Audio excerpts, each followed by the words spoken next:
don't forget to like, comment, and subscribe to this channel if you haven't already. And I hope you enjoyed this episode of the Gate Expectations Yu-Gi-Oh! Podcast.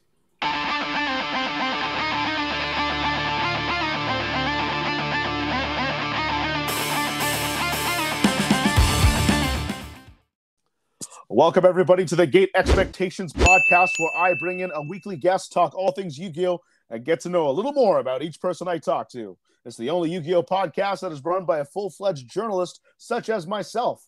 It's episode 47. If you haven't checked it out yet, you can check out earlier podcasts with guests like Crush Cards, Ruggles, Yassine, Pack, Distant Coder, and many more.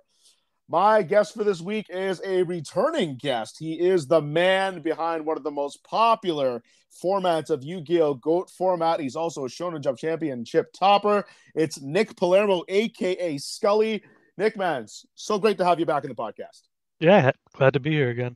Yeah, absolutely. So a big reason why you're back on the podcast is, number one, to help me get off my lazy butt and get podcasts again despite all my work. And number two, we've got the World Championships of GOAT format coming up this weekend.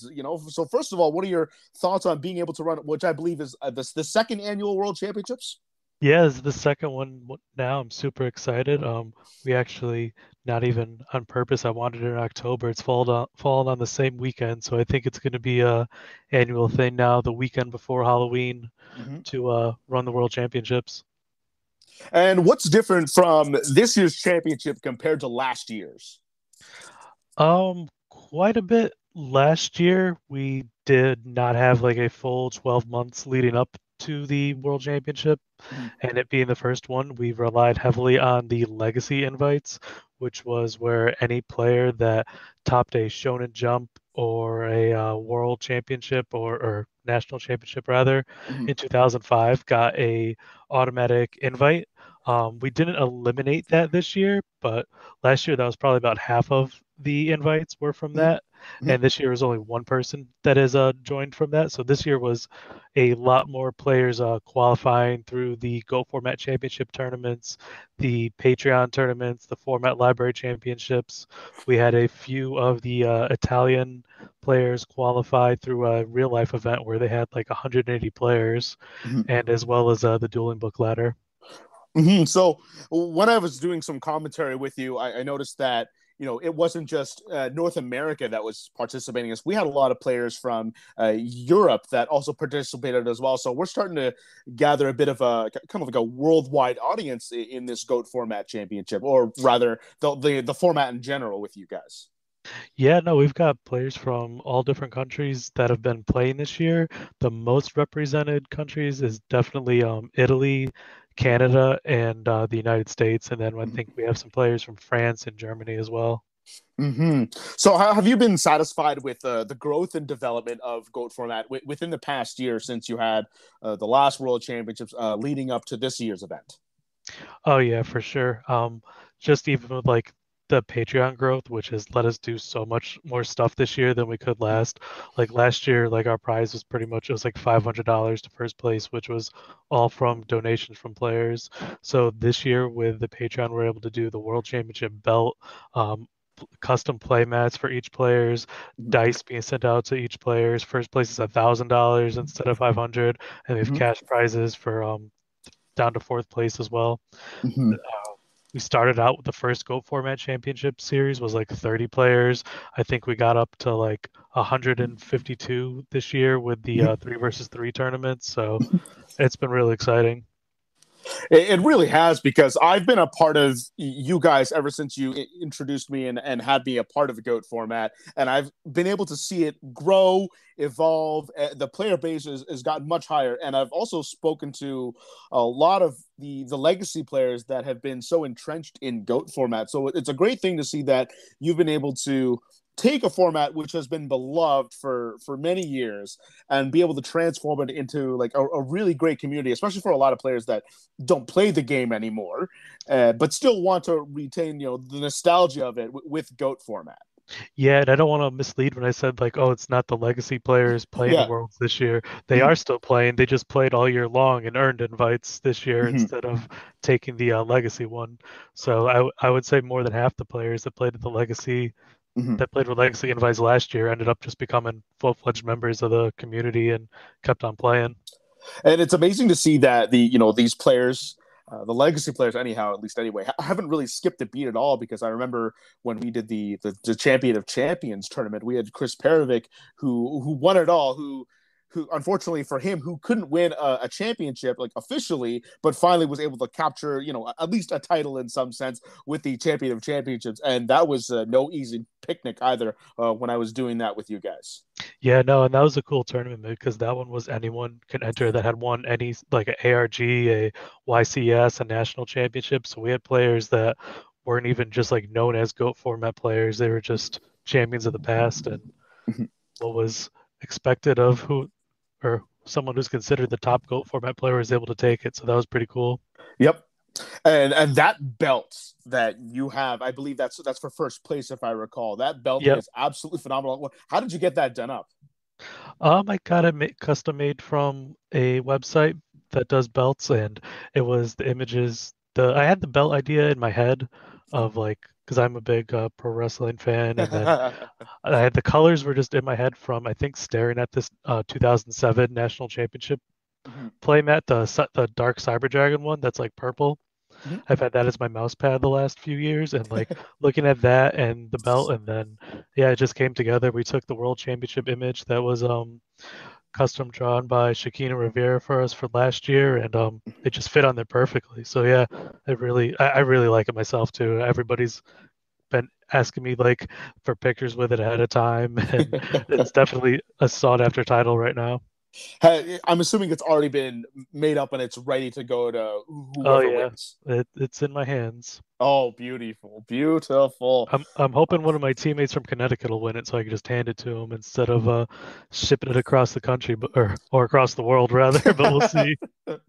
Fair enough. Yeah, shipping costs, I'm sure from Europe would be astronomical, and even maybe to Canada for that matter, with the size of that thing. It's pretty much a full size like replica belt we're talking here.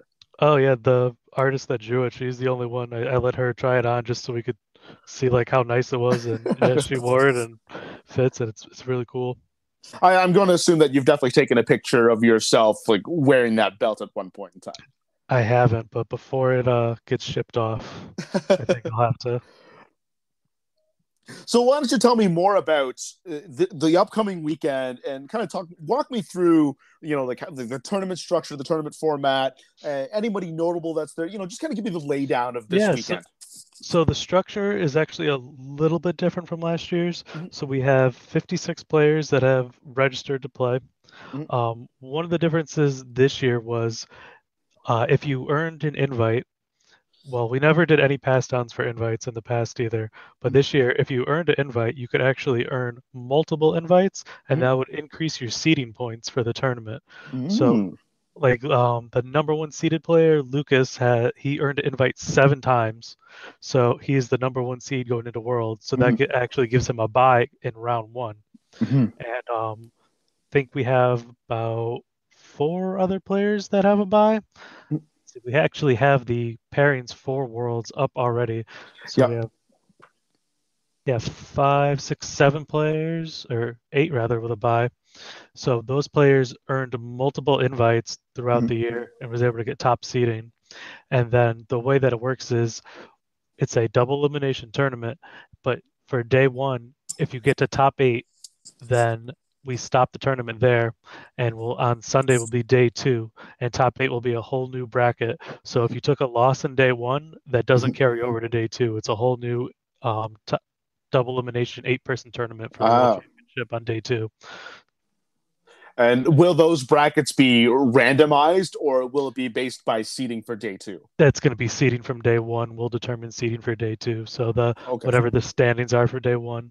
So the top player from day one will play the lowest ranked player from day two, and so on. Okay, so there's still incentive to try to win out in day one and not try to scoop or anything like that for seeding. Yep. And Got it. then the top 8 deck list will be revealed to the players after day one as well.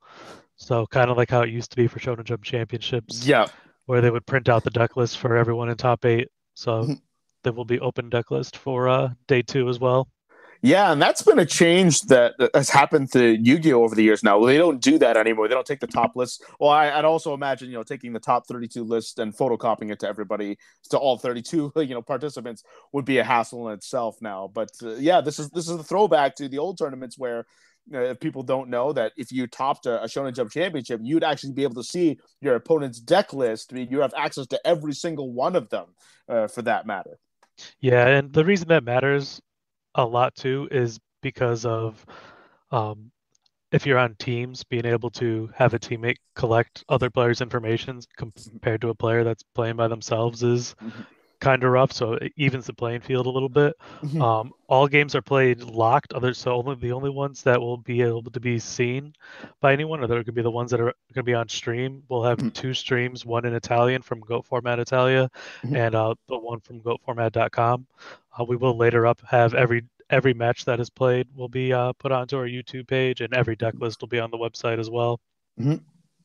And you've had a lot of collaboration with Go Format Italia. Like I've been seeing them like be a big hand in helping you out with the streams and being a part of it as well. How did that collaboration happen between you guys? Um, Actually, it was just kind of pretty natural one. They started like streaming and doing tournaments at the start of the pandemic, Mm-hmm. and we kind of just talked to each other at that time of like we're both really just learning from the ground up of even how to stream or anything like that. And then they started telling me how big their tournaments were for their real life events. I was like, well, let's throw some world invites onto those because I know they're running them well, and it's a huge turnout for a real life Go format tournament to get Yeah, just under 200 people is insane. yeah, absolutely. Especially with numbers like that. I don't know if you would know this, but did you say that they would have like real life like goat format tournaments, and then they can kind of use that as like invites for the world championships or anything of Yeah, that sort? yep. So they had their last one was I think about a month ago, and the top two players from that tournament qualified for Worlds and are playing. Mm-hmm. So wow, so like there really is like a huge collaboration and a huge like following behind the goat format that is really taking like a worldwide audience, and it's really awesome to see that a format that is not really supported by Konami officially, but you've been able to basically grab the horns and run with it, and now it's cultivated into this world championship that I'm really excited for to happen this weekend, and I'll also be commentating on. So this is a pretty big deal for you, because I know you've spent a lot of time and effort in putting into this whole entire event leading up to this. Yeah, no, it's been a lot, and it's been a community effort though by far. Mm-hmm. Um, I've had like the idea of like what to do in my head, and just the community's been great about helping Mm-hmm. um, make everything happen. Aside from the commentary crew that they had, what other kinds of help have you had along the way to help make this all happen? Um, it's even just small stuff is so huge. Like, so we have like we're gonna have custom world sleeves for everyone to use for on Mm-hmm. Dueling Book, and so like one person just was able to help to get a Dueling Book custom use custom sleeves. You have to buy a donation code, but you have to buy them one at a time. So Mm-hmm. someone had to do like 52 orders just of sitting there getting Oh. the codes for that. We're gonna have player profiles. Masses has put together a player profile for each player with a picture of the player and Mm-hmm. what country they're from, and so work on stuff like that. We've had like Spooky doing the all of the coverage that you see. He does like the metagame type coverage for Mm-hmm. our tournaments, where he like does like player interviews and deck techs and stuff like that. And yeah, all the judge staff that has been it's a whole day that people spend for when we have these large, like 80-person online tournaments that are live tournaments, to have a judge with you the whole time there. So it's just all that stuff down the line just coming together to make it happen. Mm-hmm. One person could never do it. Yeah, and before we went on air here to talk, we were mentioning about how you and I have been like incredibly busy with our careers, and we haven't been able to find as much time as we would like into our respective our respective things. I would like to play a little bit more Yu-Gi-Oh as of late, but work has been really eating me up. And then you just recently had a new job now, which has been preoccupying a bunch of your life how much time have you been able to like really put into this, with their busy life and whatnot to get in goat format, like continuously running? More than my friends and family would like. It is a lot of time just spent on Discord that of just getting this to happen, getting that to happen, talking to someone about getting graphics done. It's just it's fulfilling that I love seeing it all come together for GOAT format because it's the Yu-Gi-Oh that like I truly enjoy. Mm-hmm. Um, but yeah, like you said, it's very I haven't gotten to play any Yu-Gi-Oh in months really because of it, but Yep.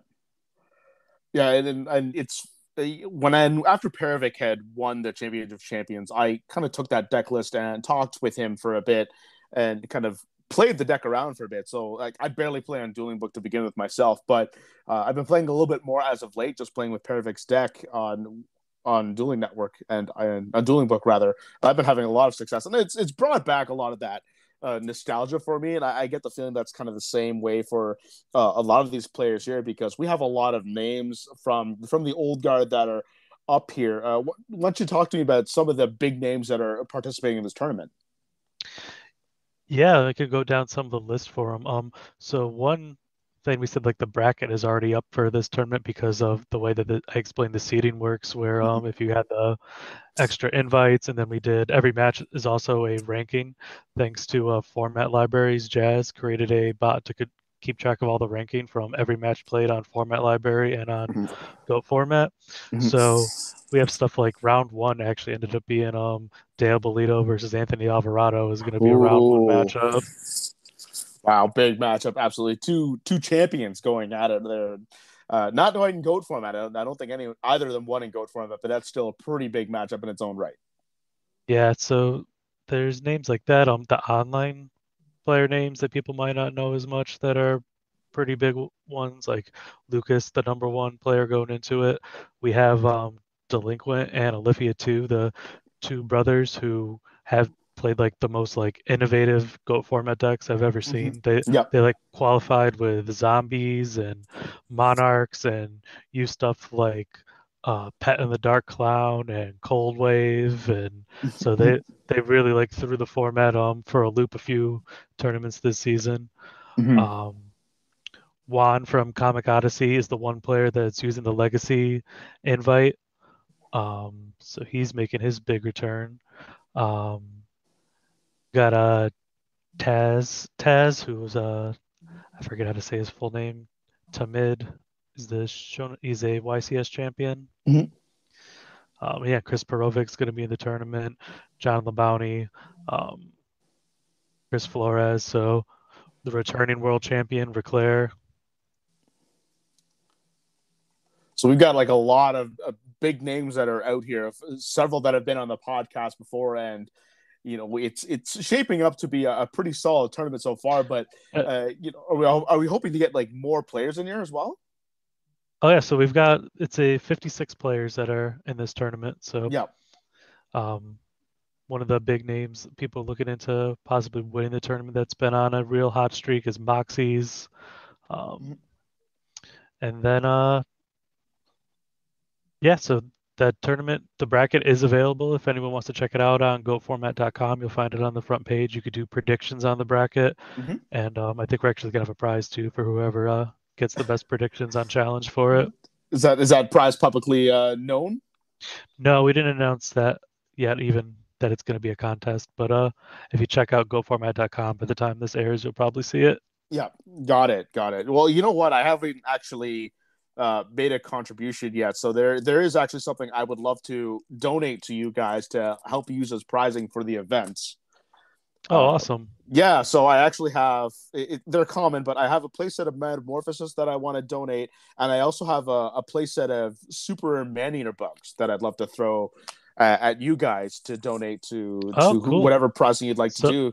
so that'll be the bracket prize, everybody. That's awesome. Yeah, so there you Playset of go. meta is nothing to sneeze at these days. Yeah, really, we're going way beyond before goat format with the super rare man eater bugs. Yeah, my store had them, and I was able to pick them up. And I thought, you know what, this would be a great thing to use with Goat format, because you've actively had me in there since we started having this, when we talked last year about it. And I've tried to participate as much as I can, but my weekends have been killing me. But I do appreciate you guys welcoming me into it, and Oh I yeah, try it's to been help great back to as have you. much.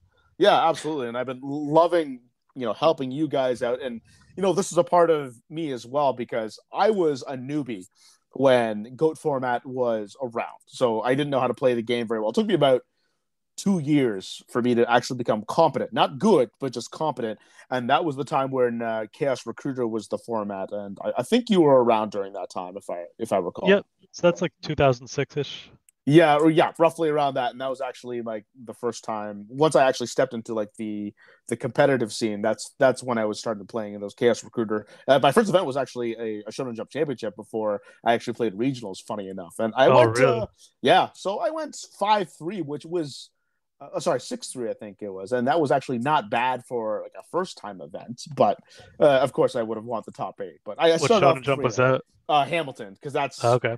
that's very close to Toronto. It's like 45, half an hour away from Toronto, and Toronto is an hour and a half away from me. So it was very makeable when I was, I would think I was 18 or 19 at the time, 18 when it happened. So it was a time where I was actually allowed to actually go out and play a big event like that without, my parents giving me too much grief, because they weren't too fond of me playing the game a whole lot, because it would take away from my school, quote unquote. But now, since I was an adult, it's like, well, okay, well, I have a little more Well, freedom in that we regard. do we do have some stuff in the works. I'm gonna have like a bigger announcement of it for on Sunday, but of doing some more live GOAT format events, and gonna be working with Dale Bolito to get one to happen in Canada. Oh, very nice. That would be awesome. Absolutely, because that's something I would definitely be interested in doing, and I'm sure that I could definitely advertise that to the older crowd for sure. Because and then there's been a little bit of goat format even in my own local. Even the guys that weren't even around playing it, like they're starting to get a little bit more invested into it as well, because people are starting to pick up decks for it. And now I'm just trying to scramble to get like everything together. Funny enough, like I'm having trouble finding Kaikus, believe it or not. That's like one of the toughest cards I'm having trouble with finding, Yeah, oddly like enough. one of the cards that I went to get like a common copy of it, a local, like just because I was going through their common box, Yeah. and I got up to the register. They're like, "Oh, this is $7 now, and it's your fault." I'm like, "What do you mean?" It was a common Donzalug. They're like, "There's no other reason this card went up that high other than you guys showing the Warrior deck being like winning so many tournaments." And that's a card I have like 4 first edition original copies of it that I couldn't give away for years. Oh, really? Wow. Yeah, and now all of a sudden they've kind of rocketed up a bit. At least goat format cards have. Yeah, because I've seen like Yeah, the Kaiku is going. Kochis. Yeah, they coach. Yeah, that's also another card I'm having trouble finding right now, because they've shot up, and they were re-released in a speed duel set I know. as its most recent one. They're super rare, and they're difficult to get. I have Yeah. one. I could get another one, but I don't want to pay like $14-15 Canadian for one when I just really want to try to chase those rares. I'm not much of like a guy who likes to pimp out his deck so much, but Hmm. I might have to bite the bullet, because I have one rare and one super, and I really hate mismatched rarities.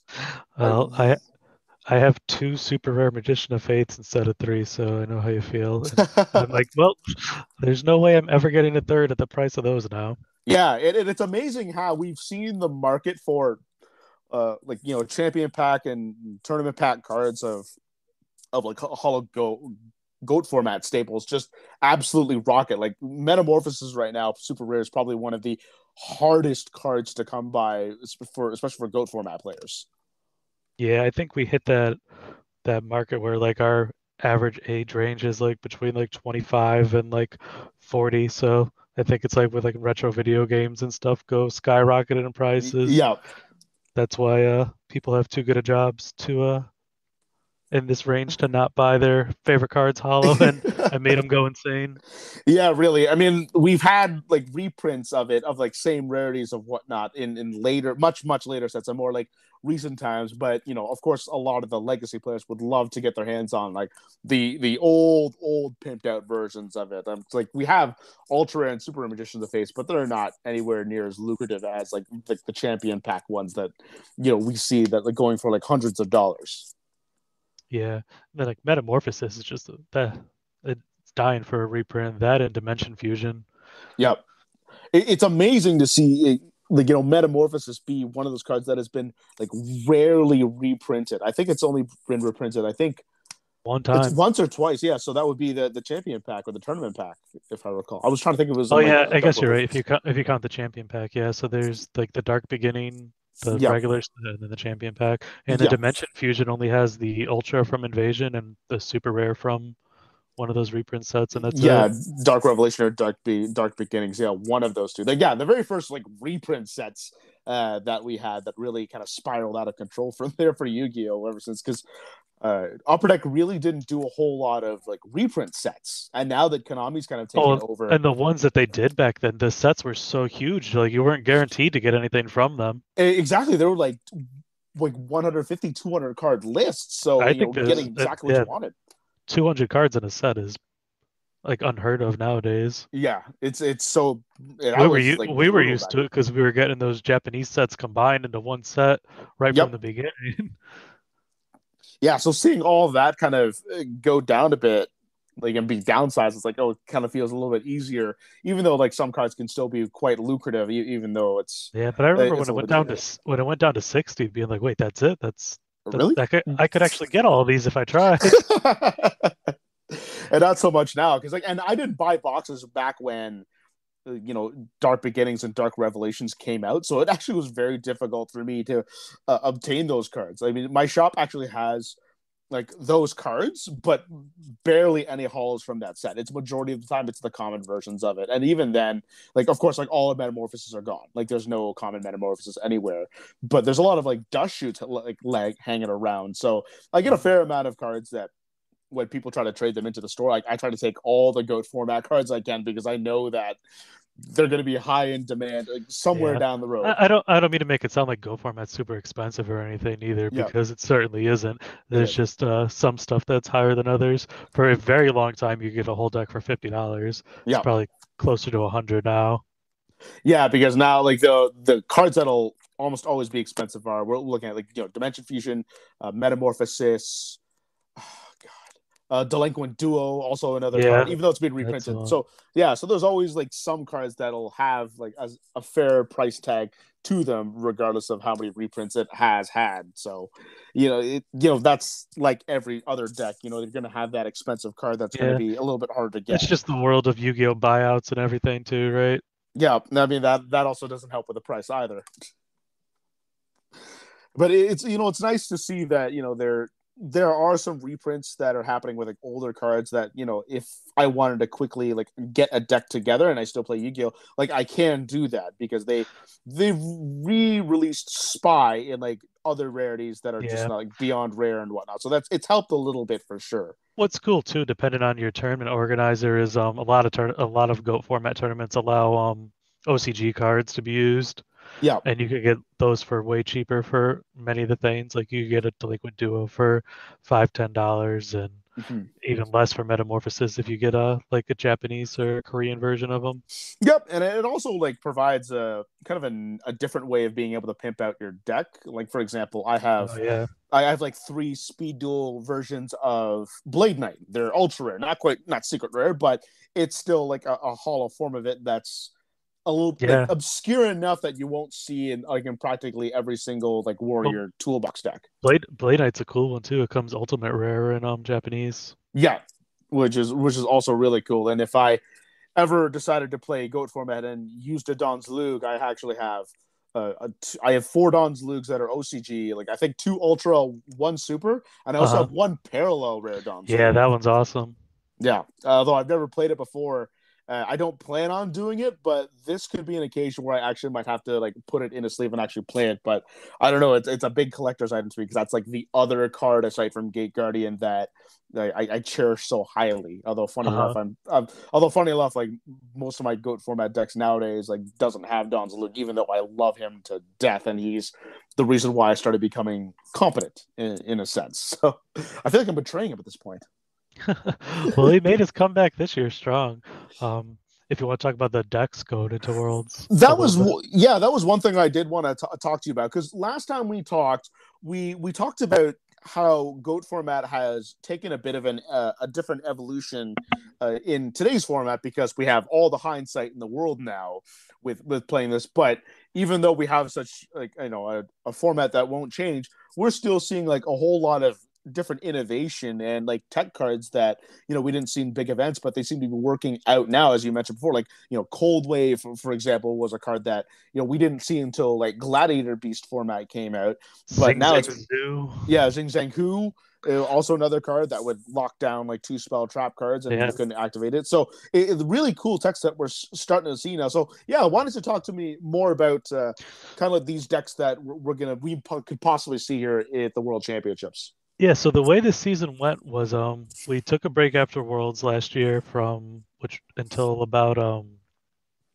December, January, and the deck that won Worlds was the Chaos Turbo deck with like the card destruction and Night Assailants and Thunder Dragons and Mm-hmm. Chaos Sorcerers. And then what got second, and Polito got second with that, losing to Reclaire, with he Yep. was using on like the Chaos Control, where it's kind of like a Goat Control deck with Thunder Dragons, the Metamorphosis. Mm-hmm. And then there was a Warrior deck in top four, and then another Chaos Control deck.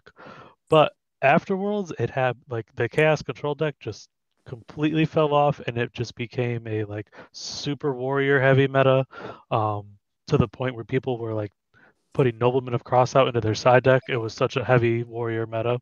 Mm-hmm. From there, the Chaos Turbo would get a few wins. We had Goat Control actually win a few tournaments, but it was mostly Chaos Turbo and Warrior for a long time. And during that big Warrior run was when we saw the big influx of like these like super creative decks popped up, where like Skill Drain with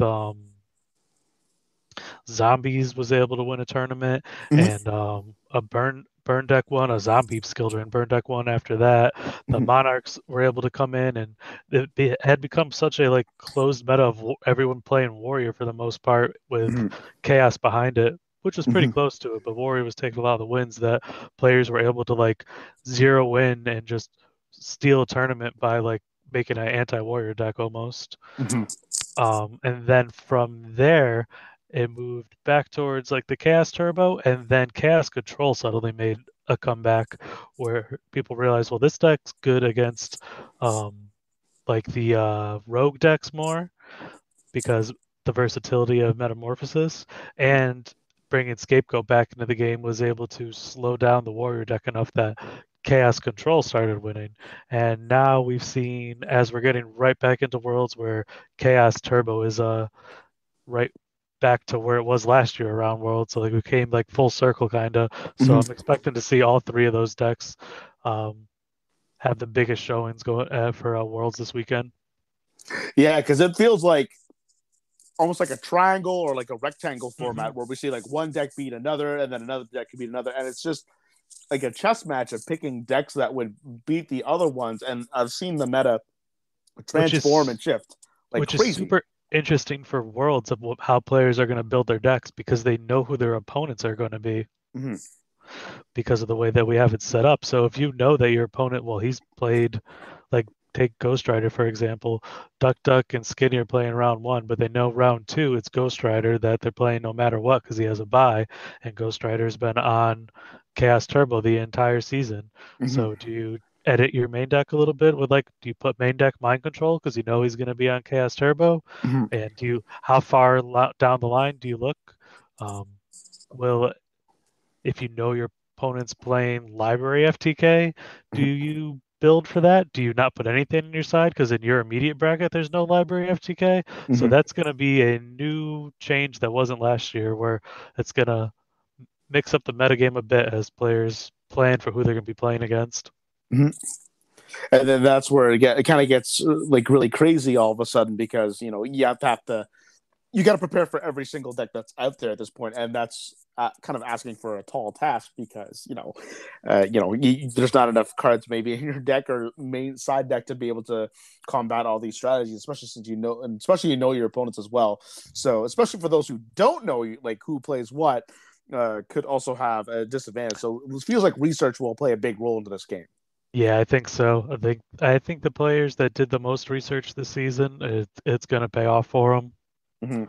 I know there's players out there that have entire spreadsheets of what everyone in this tournament has played previously, so Yep. people are taking it very seriously. Yeah, and I'm wondering how much this will pay off because I remember this is similar to one story that I recall from a YCS. I think it was YC. Sorry, Shonen Jump Championship Montreal. I think, or I think it was, or maybe it was. Actually, I want to say it was Costa Mesa, or whatever the one that was like the largest one, the that Lazaro won. If you remember that one, with the Um, Phantom Doctor Scott released. I think it was Costa yeah, that's Mesa. that's Costa Mesa. Yep. Yeah, so I think at the time, I think Cedric Sakara, he was going up against someone who's playing DDT, and I remember he chanted like four numbers, and he was trying to call off basically the reasoning targets and how many of what copy of like of number what to call throughout that tournament. Hmm. So, like, you know, for example, if I'm running like let's say three Diamond Dude and one Stratos, and maybe in like one Armageddon, that I would say like 54 because that's five copies of level fours. I would say like maybe 26 or maybe 46 for like four copies of level sixes. That would be like two Jinzos and two malicious, you know, that kind of thing. And that was all because like we knew the deck list before us, so we had that resource advantage that Right. everyone could like see those deck lists. So I'll be curious to see who's going to be able to like capitalize and take advantage of the knowledge that you guys are providing for these players going into this weekend. Yeah, I mean, like there's a lot of advantages and disadvantages. Like if you're a library FTK player, it's Mm-hmm. gonna make your first few rounds a lot harder because Mm-hmm. your opponent's most likely gonna bring stuff to counter the deck. But Mm-hmm. once you get out of your regular bracket, there's a good chance the rest of the tournament's gonna have nothing for you. Mm-hmm. Because that's what makes it harder to predict who your opponent is at that point in time. So it's just that Right? first I few think rounds. my presumption is players are gonna be hyper focused on just getting out of the first few rounds. Mm-hmm. Because if you lose round one, then you're looking at having to go like 7-1 to make day two. Mm-hmm. Whereas if you win your first like four rounds, then you're going to make day two automatically that way. Mm-hmm. So not losing round one is going to be a huge deal. And I always say that round one and your last round are the most important rounds because when you lose round one, then typically your tiebreakers are going to be terrible because you're starting to play like all like the opponents with like losing records at that point, and it's really hard to build your tiebreakers because it's all based on how well your opponents do at that point. So I Yeah, always and say then, that first round is very important. So I can see why there's a bit of a hyper focus on like round one at least. yeah, because in double elimination, you made yourself for a very long day where you're playing 7-8 rounds of Yu-Gi-Oh, where the people that don't lose at all are playing like 4 rounds. Mm-hmm. So it can get really tricky. So you really got to hope that first round is like key. So I got to wonder what the day is going to be for Anthony Alvarado and Dale Polito when they have to play each other, and who comes out of that one, and then who's going Yeah, to have the long day out we of that. have we have three teams that are for playing off against teammates round one. Mm-hmm. Team Lifted Research, Team Rampage, and Team Overdose all have a at least one matchup where they're facing a teammate. Yeah, and exactly that too. So it's also crushing to have to face a teammate on top of that too. So it'll be really interesting to see how this whole entire tournament plays out this weekend, and I'm happy to be a part of it, and I can't wait to see what happens, especially with all the work that you've been doing and the rest of the team has been doing leading up to this. Because again, since you guys invited me on last year, like I've seen it evolve, I've seen it grow, and you know I'm on the Discord and I see how many posts you guys make all the time, and how many commentator calls you make. So it's really evolved into its own, and I'm happy to see that you've been able Oh to like yeah, build this. it's been I'm super excited. Like it's going to be a lot of good matchups, and like you Mm-hmm. said, it has grown. We probably had 2,000 Discord members this time last year, and now we're over 4,000. Same thing with our Facebook and YouTube pages. It's been a lot of community involvement.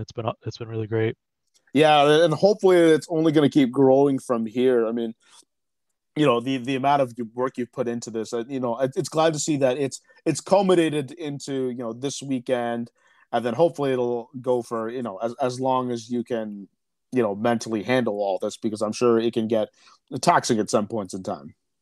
Yeah, And like I said, we got a lot of help, and as long as everybody keeps working on it together, I think it's going to keep growing. I hope Hmm. that we can like the biggest comparison I always tell everybody is for us is like we're like the for people who follow Super Smash Brothers or fighting games, we're like the melee of Yu-Gi-Oh! Like Yeah. the format that was forgotten and no support from Konami, and Melee has no support from Nintendo, and just grassroots grow it, and hopefully we get as big as they are one day and have players making like some serious money off of it and some big live events. That's the dream goal at this point. Yep. And then, an idea. This is just me spitballing here, an idea, but I would love to have a match with you on stream. Oh Or, yeah, sure. yeah, you and I would play because I don't think I've ever seen you play. I don't think you've ever seen me play, especially in GOAT format. So this is something that I feel that we can kind of go. It's like watching like a celebrity version of a game show, where there's a lot more slapstick and a lot more comedy involved. Like the actors would actually just kind of be themselves, and we would be a little more comedic in our own self commentary as we play. Well, I wouldn't say Oh yeah. commentary, but you and I interacting with each other, kind of thing. Oh yeah, I'd love to play a match. That'd be fun. Yeah, I think that would be fun. It's just something to plug in the future, or at least like on the side when we're kind of waiting, we can have like you can have like commentators maybe or staff members like play each other, just kind of fun to fill in the void in between. Even though that Yeah, no, I mean there's that's something we're hoping to do during the little bit of we're gonna keep doing like the Patreon tournaments in between after Worlds, but we are gonna take a break from doing like the GOAT format championships and stuff. So it'll be a little bit slower for a few months after Worlds, but Spooky has just listed 100 GOAT format decks onto goatformat.com, mm-hmm. and they're like all sorts of different decks, different tier levels of decks, different kinds of decks, and we want to do a lot of stuff of like playing with those decks because they're like super fun and a different like more casual part of GOAT format that Yu-Gi-Oh! I feel like is kind of missing. Like if you it's awesome like how super competitive Worlds is, Yeah. but I enjoy being able to just play like old Yu-Gi-Oh! And mess around with different decks and archetypes, and it's cool that GOAT format exists because there's like a center piece to go to where it's like, oh, I just want to play old Yu-Gi-Oh! What do I do? It's like, oh, this is all here for you at least. Whereas if you just wanted to play, I don't know, an old like format for synchros, what do you do? There's Mm-hmm. so building up the casual GOAT format side of things is something that is a major goal of ours too.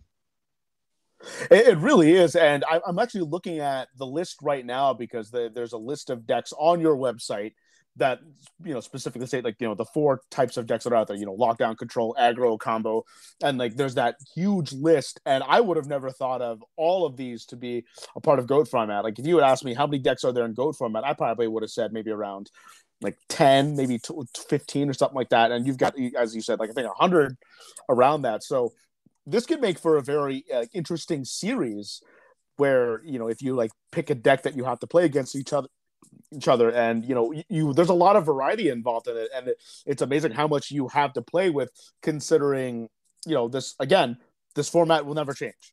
It is the list is as it is and it always will be, but it amazes me of the innovation of a lockdown format. It's absolutely fascinating to see that there's so many decks that are out here. Yeah, no, I mean the deck though one this is a 16-year-old format and like there's still new decks popping up. We did the last chance qualifiers last week, and a brand new player, his Discord username was Karibo, and he defeated Lazaro Bolito in the finals of the tournament using a Bazoo Dimension Fusion deck. Oh, And it's yep. like so yeah, that's a deck too. People forget about. Yeah, Bazoo Return. Yeah, as I think Iman Hanian, he won with that deck, but this was before I believe like Bazoo had the errata where you could banish any card, where as opposed to where No, now it's just with monsters. Or am I wrong that about that? no, that errata was pretty immediate. Because that was just like a misprinting of the card. That one Yep. was like with weeks when the card came out. But Paul Leviton actually topped Shonen Jump at the end of GOAT format 2005 with a Bazoo Dimension Fusion deck, Mm-hmm. and then that deck kind of turned into the Bazoo Return deck after GOAT format. It morphed into that. But yeah, Return's another legal card too. Return and Dimension Fusion. There's a lot of powerful cards that are legal in GOAT that haven't been fully dished out yet, like stuff that got banned much later. Like we have 3 Rescue Cats, we have Cold Waves, we have Wall Revealing Light. There's a long list of GOAT format cards that are just like limited or at 3 that later became bigger issues that people are still exploring today. We're gonna have to talk later on about maybe doing something because now that I've seen this list finally for the first time, it's kind of given me a bit of an idea because with all these decks that are around right now, you could really make something of this, and it could really introduce a lot of people to GOAT format that they've never seen before. Because, like, for example, I'm looking at some of these decks I've never seen it before. Like I've never seen Pixie Control. I've never seen that. What else have I not seen? I haven't. Armed Dragons. Yeah, Armed Dragons. Yeah, I remember the Mass Dragon was like the card during that time. So, but I haven't seen like a competitive like Aintsu Koitsu deck, even though like there are no like the vanilla unions that actually like that are overpowering. So like there's Dorito, there's a lot of decks I haven't seen. Dorito is a super cool one. The ruling on it in GOAT format is it counts as all the types even while in the graveyard. Yeah. So you can get it in the grave and now it counts as everything but a dark. So you could use it for like a light for Chaos Monster, a Earth for Gigantes, whatever you want to do with it is pretty cool. Oh, I didn't know that. Salvage to get it back from the grave because it's a water. Yep. Wow. I that ruling I was not aware of. So that's actually news to me. Yeah, so there's a lot of fun stuff like that. And any of these decks you guys check out on the website, they're mostly these aren't like super tested builds. These are just like here's a core and an idea, and then do what you want with it from there, Yeah. Yeah, and then when you click on each one of these decks, like it actually shows you like a skeleton or like a makeup of what the deck would be and its explanation behind it as well. I remember when Magician's Force came out, that's when Pixie Knight made its debut, and I think I ran out of Magician of Faith or it was gone or something like that. So I actually ran Pixie Knights as a substitute for Magician of Faith because I think Pot of Greed and Gracefuls was still around. So I wanted to do that because for some reason I couldn't get my hands on Magician of Faith. I think I was a noob back then either. So, forgive me for playing subpar cards here. Someone traded them from under you. You didn't even realize what you were doing. Pretty much. I mean, I remember I traded away Sangan, I think, on my first day of owning like a starter deck, Joey deck, not realizing how important that card was. Yeah, I mean, when those came out, I thought the Pegasus starter deck was better. Now looking back, I'm like, I was completely wrong. Yeah, Goats and Sangan were like the two big cards out of Joey's deck, and the Graceful Charity. The Graceful Charity. Yeah, I remember. Or is that Pegasus? Actually, that was Pegasus. That was Pegasus. So first tournament I guess they're pretty balanced between the two because I mean, there's Graceful was at 2 when it came out. Yeah, that's right. It was. So, and I remember my first tournament that I played, I had the Joey deck, so I didn't have Graceful Charity, and everyone was playing it on me. I'm like, man, am I the only one in this room that doesn't have Graceful Charity? And it was just terrifying just to see. I was like, oh my god, there's 3 cards. But that was also the card that taught me advantage because when I remember when I started playing it, I realized, wait, I don't have any extra cards to my hand. Like it's still in even. It's an even thing. Like I draw 3 cards, but I'm still losing 2 cards I discard and Graceful Charity. And that's when I started to realize more about like +1s, -1s, and that was like the moment that hit me. That was the time where I started to get better and better because at that point I started learning about control. Back in the day, that was a big thing to explain to a new player was what a +1 was. Kind of like was like the brain buster, mind third eye open thing when you explain that to somebody of that's actually the important part of this game. Yeah, exactly that. And then ever since I learned that's what completely made me a whole lot better than what I would have been like the week before. So that was definitely my eye-opening moment. And that actually happened. That happened a couple months before I played my first Shonen Jump Championship, actually. So that leading up to that, it's like, oh, that's what happened. Yeah. And then I got better and better, and ever since then, that's a big difference of what Yu-Gi-Oh turned into and what it was in 2005 is, it doesn't seem to be that matters too much in modern Yu-Gi-Oh. Mm-hmm. As where like the game completely changed. Yeah, where like I always mention every time in the podcast, you just play one card. One card can turn into like a +8 like immediately with next to no effort, and all you have to do is just memorize a combo. And then if you get hand trapped with something, at least figure out how to make the best board from after getting hit with a hand trap or whatnot. But Yeah, just very different. Yeah, it is, and that's why like this, GOAT format and current Yu-Gi-Oh are two completely different games, and this is not a shot at anybody, but a lot of players that have played in newer Yu-Gi-Oh might struggle a little bit more going back to old Yu-Gi-Oh because it gets very simplified, and I'm not talking about like the best players having this problem, but I'm not just talking about your average player that plays the game but hasn't played in years past, because I remember there's this event that's called the Yu-Gi-Oh Day, and sometimes on this day you would have like structure deck or starter deck tournaments against each other, and I know that a lot of the inexperienced players would always they'd always commit to the board, they'd always overextend, and I'm thinking if you ever did this in like a goat farm or something, you would be killed and murdered. Yeah, like Playing that style.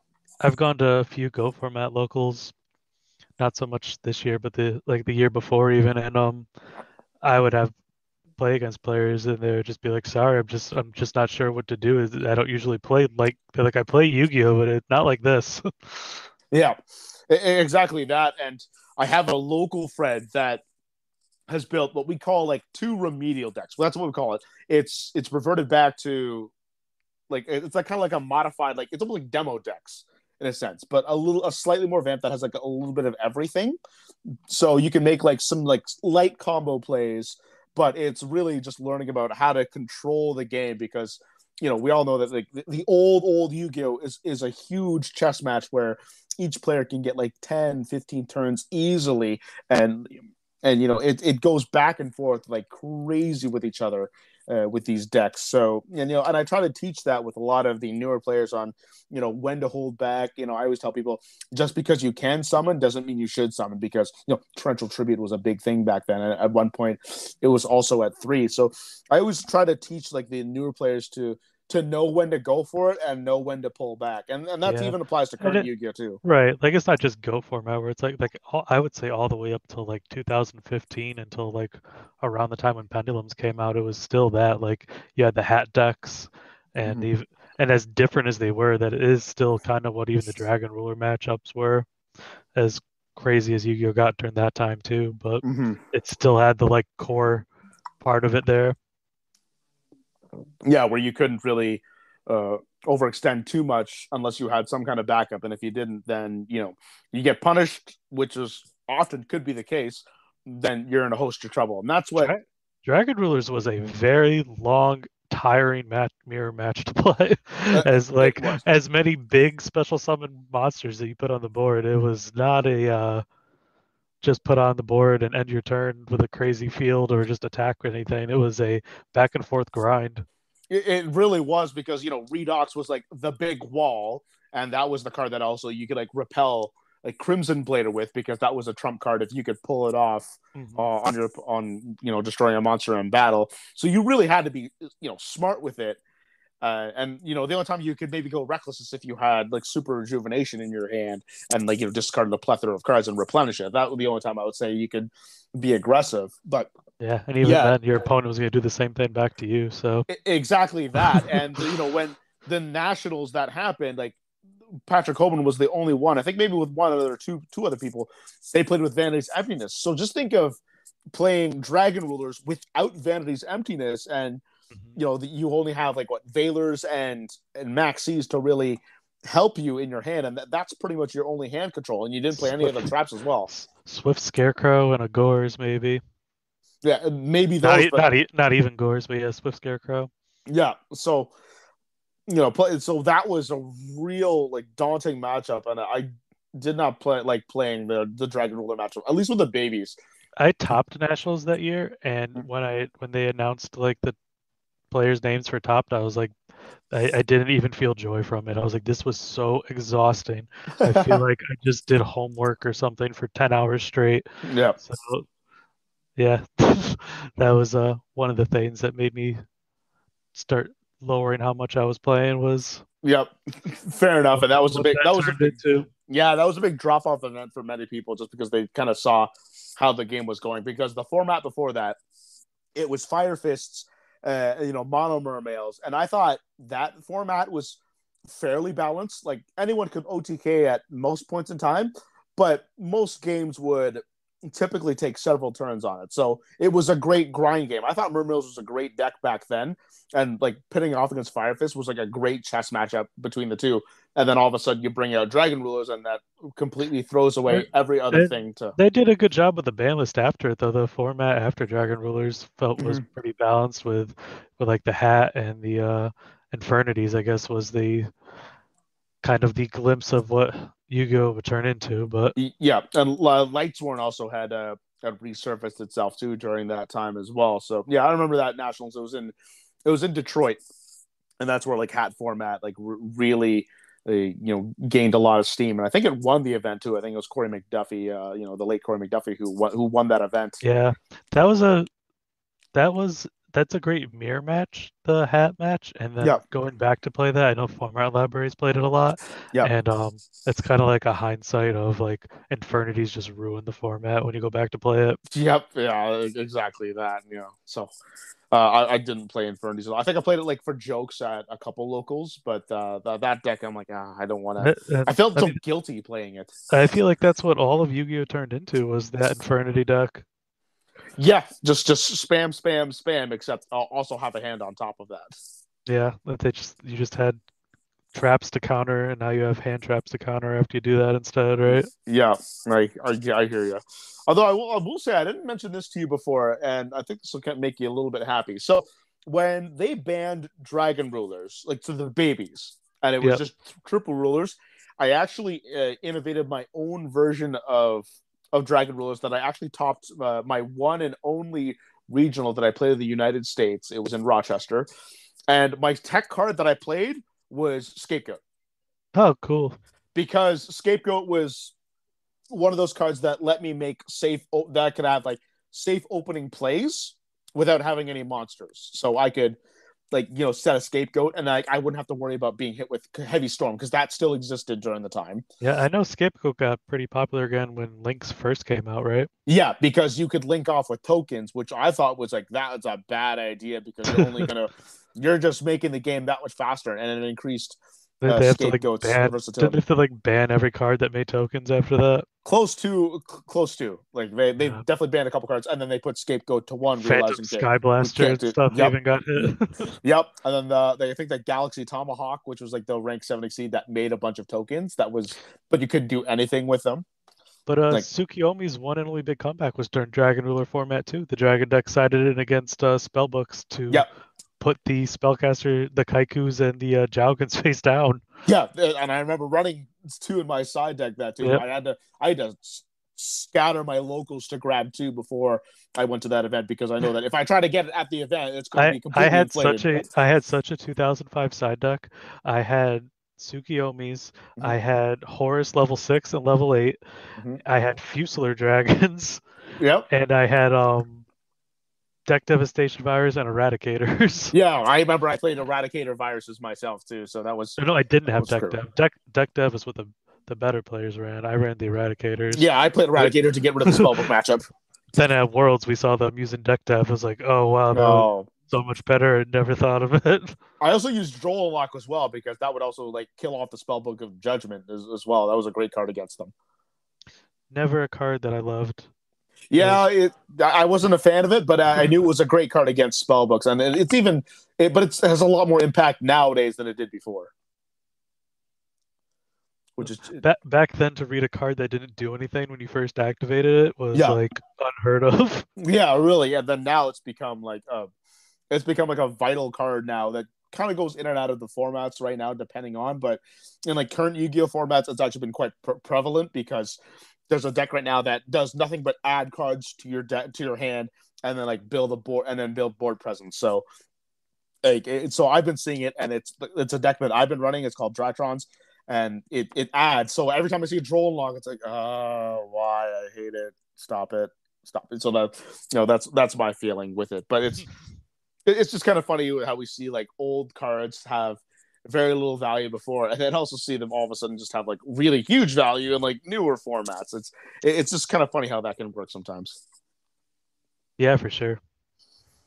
Oh boy. So Nick, man, thank you so much for for coming back on. I really look forward to joining you guys this weekend for the World Championships. You want to put one more plug into it for this weekend? Yeah, if you guys want to watch the GOAT Format World Championships, we'll be live on Twitch and YouTube. Just search GOAT Format. It'll be starting at 12 o'clock Eastern, probably 11 a.m. Eastern. We'll have a little pre-show video playing with all the player profiles, showing how they got their invite, their seeding for the tournament, what country they're from. So that'll be playing on loop, and then we'll get the tournament started. Awesome, and I will be part of the commentary team. I believe I'll be hopefully going for the Sunday. I just hope I can make sure I can do golf on Saturdays with my buddies. Yeah, So hoping to have you for top 8. Yeah, absolutely. So I appreciate you inviting me out to be a part of this. Very honored to do so. And I've been loving the GOAT format, the way it's evolved, the way it's become today. And even then, like, format for, 16 years, as you said, like, we're still seeing it grow and change and become so different. And I'm loving it. I'm loving that I'm a part of it. And I think you've done a fantastic job with it, Nick. And I can't wait to see what we're going to have moving forward with it. Oh, thanks so much. All right, hope to see you Sunday, and everybody check out the stream and everything, and anything you need GOAT format wise, you can find it on goatformat.com. Absolutely, man. Well, don't forget to check it out. All the links will be listed below. Any shout outs you want to say before we go? Just to all of the goformat.com staff that has helped make this event happen. Absolutely could not do without you guys. Awesome, man, and I'm glad to be a part of it as well. So that is Nick Palermo, a.k.a. Skully, the man behind GOATformat.com. Thank you so much for joining me again and coming back onto the podcast.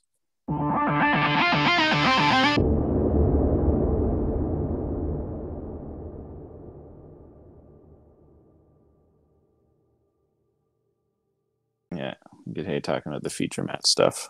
Oh yeah, you won your other 2 feature matches, eh? Yeah. So you're the only one who's been able to beat me so far in a feature match, which I will definitely highlight. And our WhatsApp is definitely something we're going to talk about for sure.